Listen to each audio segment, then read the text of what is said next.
Bonjour. Voici la chaîne YouTube, ça va bien. Et récit de film, hérétique. Deux jeunes missionnaires rendent visite à un homme âgé pour le convertir à leur foi.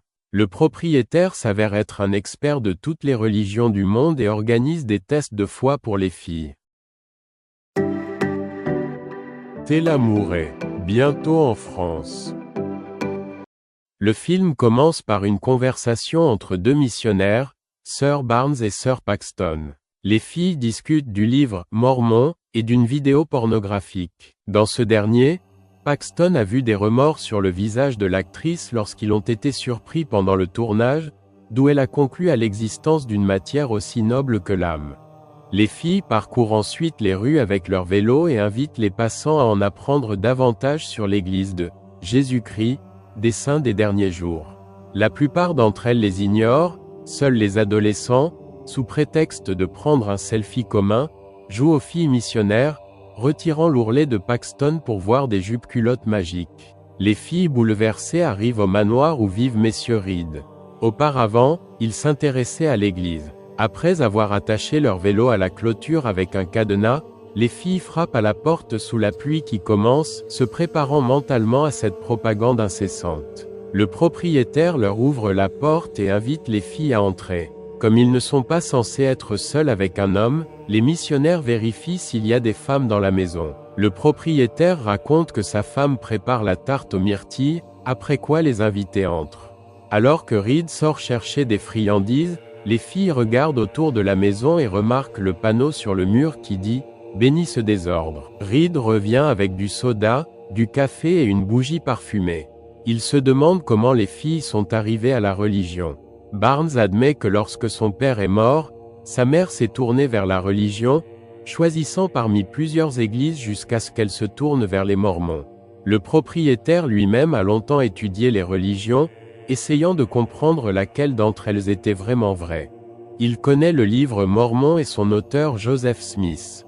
Reed en a une copie à son sujet. Le propriétaire demande si le père Barnes a essayé de la contacter depuis l'autre monde. Pour aplanir la gêne, Paxton dit qu'après sa mort, elle veut devenir un papillon et voler vers ceux qui lui sont chers. Messieurs Reed demandent ce que pensent les filles de la polygamie, une des caractéristiques originales de la religion mormone, qui fut ensuite abolie. Le fondateur Joseph Smith, selon diverses sources, avait environ 27 épouses. Barnes se tire intelligemment du pétrin en expliquant que le nombre de membres de la communauté a ainsi augmenté dans des conditions défavorables à la survie. Lorsque la situation a changé, l'aspect controversé d'un point de vue éthique a tout simplement été annulé. Messieurs Reed tournent la conversation vers la nourriture, comparant la théologie à la nourriture bon marché. Au fil des années passées à étudier diverses religions, il a été en avoir marre jusqu'à ce qu'il soit rejeté. Dégoûté par le sujet, Paxton demande au propriétaire d'amener sa femme pour maintenir le décorum mormon. Alors que Reed s'en va, Barnes remarque que la bougie parfumée sur la table sent la tarte aux myrtilles. De retour, Reed demande à aller voir sa femme. Mais Barnes dit que leurs patrons les ont appelés et leur ont demandé de revenir. Reed les laisse seuls pour parler. Les filles décident qu'elles doivent quitter le propriétaire bavard. Cependant, la clé de l'antivol du vélo est restée dans le manteau que Reed avait pris plus tôt. Il décide d'abandonner le vélo et de repartir à pied, mais la porte est verrouillée. Lorsque les lumières s'éteignent à cause du mauvais temps, les filles entrent dans la maison jusqu'à la bibliothèque, où Reed attend. Il ne va pas les retenir car il est occupé à éliminer la fuite dans le grenier de sa maison. Les manteaux des filles sont accrochés au dossier de la chaise. Prenant les vêtements du missionnaire, il cherche la clé. Il est mystérieusement passé de la poche de Barnes à celle de Paxton. Les invités demandent au propriétaire d'ouvrir la porte d'entrée. Il dit que la serrure est programmée et ne s'ouvrira que le matin. Ils devront sortir par les portes arrière, il y en a 2 dans la bibliothèque. Finalement, Reed admet qu'il a compris leur tromperie. Personne ne les a appelés. La maison est recouverte de fer qui bloque les signaux cellulaires. Lorsqu'on lui demande d'appeler sa femme, Reed demande si les filles croient en son existence, malgré de nombreuses preuves indirectes selon lesquelles il ment. Reed ment pour montrer que tout ce qui est dit de manière convaincante n'est pas vrai. Le propriétaire de la maison demande aux filles de décider par quelle porte elles passeront. Barnes ouvre une porte, regarde à travers, puis la ferme et s'approche de l'autre. Derrière c'est un escalier menant au sous-sol. Paxton vérifie la première porte, puis descend. La jeune fille est informée que le patron les recherchera. Car à cette époque, il vérifie toujours les listes des missionnaires et remarquera certainement que tous deux ne sont pas encore revenus. Reed dit qu'il y a un rocher derrière la maison, qu'un passage mène en dessous et que vous devez descendre. Mais pour savoir quelle porte y mène, ils doivent faire un choix. Ensuite, le propriétaire organise un spectacle pour les invités. Il met un disque et sort plusieurs boîtes du jeu de société Monopole. En les posant sur une table à côté des symboles et des livres saints des trois religions du judaïsme, du christianisme et de l'islam, Reed explique que les jeux et les religions qu'il présente sont des itérations différentes du même matériel source. Tout comme la chanson jouée en arrière-plan, l'original, que peu de gens ont entendu, est inférieure en popularité à la version interprétée par Radiohead. Messieurs Reed demandent pourquoi les versions ultérieures sont devenues plus populaires. Le christianisme a dépassé le judaïsme et le monopole, qui est un plagiat du propriétaire foncier, est devenu une marque mondiale. Il précise que dans les religions du monde, il y a plus de 10 divinités nées le 25 décembre, jour de la nativité du Christ. Et le mythe de la résurrection du Messie après la mort est apparu 1000 ans avant notre ère. Et les échos de ce mythe résonnent encore dans la culture moderne, y compris même dans Star Wars. Le propriétaire répond lui-même à la question. Tout est question de marketing, des prédicateurs comme les sœurs Barnes et Paxton faisant du porte-à-porte pour propager leur religion. Après avoir terminé la performance par un renversement démonstratif des aides visuelles, Reed écrit « Croyance et incrédulité » sur les portes, invitant les filles à choisir par quelle porte sortir. Pendant qu'il change un disque sur le gramophone, Barnes ramasse un coupe-papier posé sur les documents et le met dans sa poche. Paxton décide de jouer le jeu du propriétaire en choisissant « incrédulité », soi-disant ses paroles l'ont convaincu. Cependant, Barnes refuse, elle s'oppose au propriétaire, lui rappelant qu'en religion, en plus d'éléments similaires, il existe de nombreuses différences et que la métaphore du monopole est offensante. La jeune fille donne plusieurs exemples peu convaincants basés sur des émotions plutôt que sur des faits, notamment les différences externes entre les dieux égyptiens et les dieux chrétiens. Puis les amis descendent ensemble les escaliers en choisissant une porte avec l'inscription « Foi ». Messieurs Reed ferment la porte derrière eux, les obligeant à mettre en valeur le téléphone. Au bas des escaliers se trouve une autre porte menant au sous-sol, avec un haut plafond qui fuit, une table et une chaise, et une deuxième porte donnant sur le passage appelé « Incrédulité ». Réalisant qu'ils sont piégés, Paxton peut difficilement contenir son hystérie. Barnes préfère agir. Elle traîne une table et une chaise pour arriver à la fenêtre. Mais la hauteur ne suffit pas. Le maximum que l'on puisse faire est d'arracher le bâton en bois avec des clous. En entendant des pas, elle remet les meubles à leur place. Avant que quiconque n'entre, Barnes donne à son ami un couteau caché, acceptant qu'elle poignardera Reed avec le couteau lorsqu'elle entendra le mot de code. Quelqu'un en robe entre dans le sous-sol avec une lanterne et une assiette de tarte aux myrtilles. Le visiteur pose la tarte sur la table et prend lui-même une pose inhabituelle. Les missionnaires entendent la musique via le système de communication. Messieurs Reed ont allumé le gramophone, disposant les figures des personnages dans une copie miniature du manoir, découpant en cours de route un nouveau participant dans le bois. Pendant qu'il est occupé, Barnes monte à l'étage par la porte ouverte par le visiteur jusqu'à la porte marquée « Incrédulité ». Par la fissure, elle aperçoit une boîte d'allumettes sur le tapis, mais n'a pas le temps de faire quoi que ce soit. De retour au sous-sol, Barnes parle avec Reed. Il dit que l'homme en robe est un véritable prophète de Dieu. Le propriétaire affirme qu'au fil des années de recherche, il a trouvé la vraie religion, dont toutes les autres ne sont qu'un lointain écho. Pour preuve, Reed veut montrer aux filles qui servent de témoins un véritable miracle, la résurrection.